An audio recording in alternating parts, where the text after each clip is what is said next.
एक समय की बात है, एक गांव में एक लकड़हारा रहता है जो कि जंगल से लकड़ियों को काटकर उन्हें बाजार में बेचकर पैसे कमाता था। जो भी पैसे उसे लकड़ी बेचकर मिलते थे वो उसी से अपना और अपने परिवार का पालन पोषण करता था। एक दिन वह जंगल में रोज की तरह लकड़ी काटने के लिए गया और नदी किनारे एक वृक्ष से लकड़ी काटने लगा।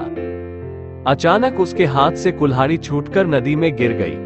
इससे लकड़हारे को बहुत दुख हुआ और वह नदी में कुल्हाड़ी ढूंढने का प्रयत्न करने लगा, लेकिन उसे नदी में अपनी कुल्हाड़ी नहीं मिली। इस बात से लकड़हारा बहुत ज्यादा दुखी था और वो नदी के किनारे बैठकर रोने लगा।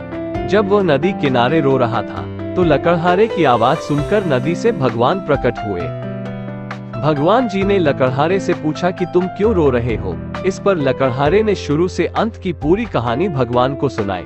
लकड़हारे की कहानी सुनकर भगवान को उस पर दया आ गई और उन्होंने लकड़हारे की मेहनत को देखते हुए उसकी मदद करने की योजना बनाई। इसके बाद भगवान जी नदी में गायब हो गए और एक सोने की कुल्हाड़ी लकड़हारे को देते हुए बोले, ये लो तुम्हारी कुल्हाड़ी।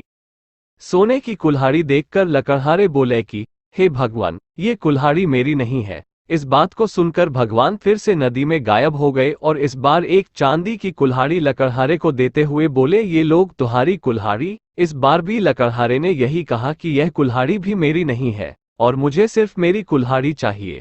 भगवान ने फिर से नदी में गायब होकर एक लोहे की कुल्हाड़ी निकाली और लकड़हारे को देते हुए कहा, ये लो तुम्हारी कुल्हाड़ी।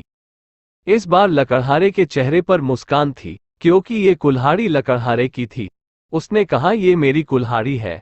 भगवान ने लकड़हारे की ईमानदारी से खुश होकर उसे सोने और चांदी की दोनों कुल्हाड़ियां भी उसी लकड़हारे को दे दी। इससे लकड़हारा खुशी खुशी घर चला गया।